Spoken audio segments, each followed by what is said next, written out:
Yo, what's good? It's your boy Jazz Coffee from the Bibbas United. The following is from our podcast, The Bibbas That Speak Truth. Links to that will be in the description below. Like 2 whole boxes of fruit snacks. Yo, shut up. Yo, fruit snacks be banging though. Shut up. Shut up. Can we all agree fruit snacks be banging though? Oh, fruit snacks be busting.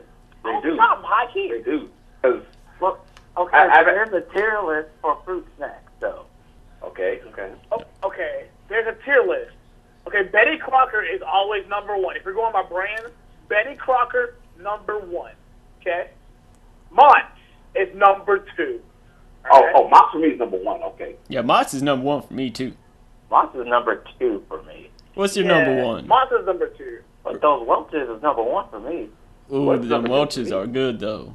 Welch's are number 3 for me now because after having Betty Crocker as well as Mott, Welch's is a number 3. But don't get me wrong, they're good.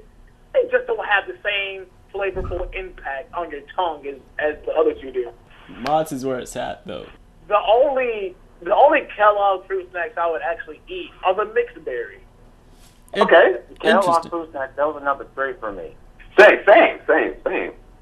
Because they're not bad.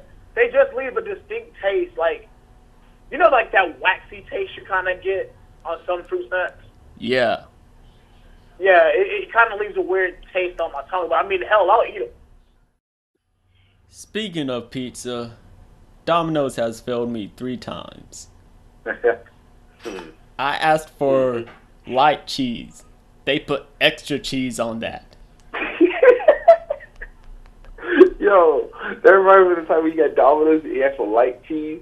That thing was nasty. It looked like school pizza or something. It was nasty. You know, since we're on the topic of pizza, I'm sorry. Pepperoni does not belong on pizza. Not pepperoni, sorry. Damn it. Pineapple does not belong on pizza. I was about to question you. I was about to. You messed that up. But you know what? I ain't gonna say here and lie. It tastes good, but it's not my first pick. It's not my last pick because it wouldn't be in my taste at all. That is true. Harold says not going to the draft. You don't need that pepperoni on that pizza. Not at all. What? Wait, what? Dang it. I pulled a Harold. You need that pepperoni. You don't need that pineapple on that pizza. And the sad thing is, we all agreed, and then we were like, wait a minute. I was the only one that didn't agree. I did not agree because I knew what he said. Same. I was just to see how stupid you were going to be, Harold. Shut up. Dang. He questioned you. He questioning your intelligence. Yeah, heathen. Oh no. Oh no. Shut up, you fat bitch. This is your topic.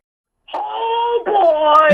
Let me tell you about Broly. Like, that movie was great. But if we had to choose between what was great about the movie and what was, like, well, you kind of disappointed in what you're not seeing, that you didn't see in the movie, the good thing, what I saw, was just all the action.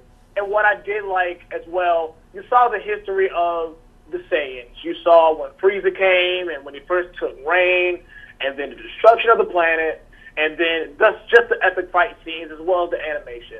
Now, the thing is that I did not like what happened in this movie.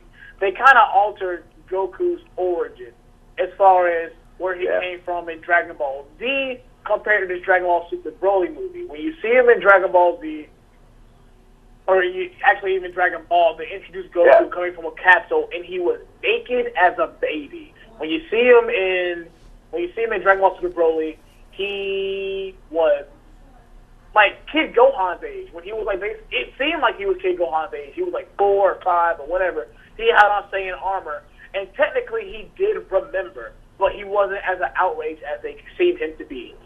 One last thing before I get off this topic for myself is when we first see Broly go Super Saiyan, even a little bit before that, as he's adapting to the fighting style against Vegeta and Goku, we all see Broly as the uncanon Broly.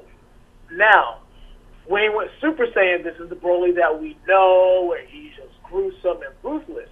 This is what we know since we watched Dragon Ball Z as Legendary Super Saiyan. When you see the new person, Kale, in Dragon Ball Super, she takes on this form as if she were Broly. And when we see this, we're like, oh, snap, she's Broly. But they didn't introduce it as Legendary Super Saiyan. They introduced it as Berserker mode. Now, what I wish they would have did, I wish they would have brought a reference to Kale from Dragon Ball Super, saying this is the same form in which Kale took place in the tournament arc in Dragon Ball Super.